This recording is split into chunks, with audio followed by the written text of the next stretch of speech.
Santo. Amen. Purihin ang Diyos na siyang nagdulot ng katulungan na nagpadama sa ating lahat sa kahabagan. Sa lahat ng kahabagan. Sumainyo, Panginoon. Ang mabuting balita ng Panginoon ayon kay San Lucas. Kung paano inibig ko kung paano inibig ako ng Ama, gayon din naman inibig ko kayo. Manatili kayo sa dakilang pag-ibig ng Diyos. Kung din ko pa din ang aking mga utos, manatili kayo sa aking pag-ibig. Unad ko, tinutupad ko ang mga utos ko sa inyo at sa bagay na ito ay upang makahati kayo sa paglalakad ko at malubos ng inyong paglalakad. Ito ang aking utos, mag-ibigan kayo gaya ng pag-ibig ko sa inyo. Ang mabuting balita ng Panginoon.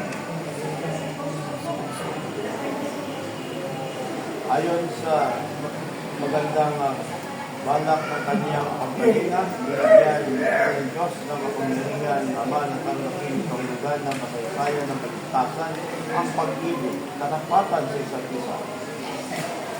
Ama naming lubusang banal na katapat ng Diyos sa piling namin na katapatan sa isa't isa, patuloy sana matatapos ng 50 years na langit tayo sa Panginoon.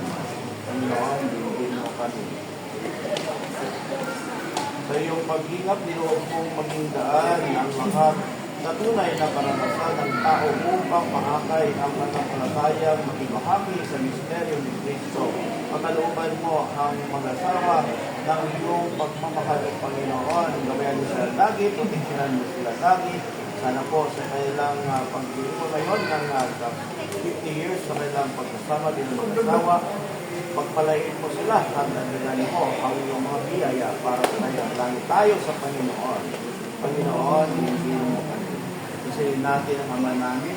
Ama namin, sumasalangit ka sa bamin ng ngalan mo.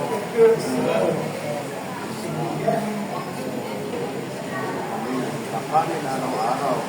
Ayon kami sa aming mga tala. Sa magpapatawad namin, masasala sa amin. Pagkikipulot sa tuksos, yagyan kami sa ating masama.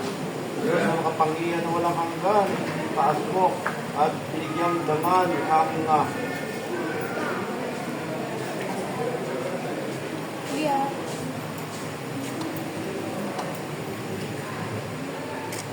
kapangyarihan. Diyos na makapangyarihan at walang hanggang tinaas mo at binigyang daman ang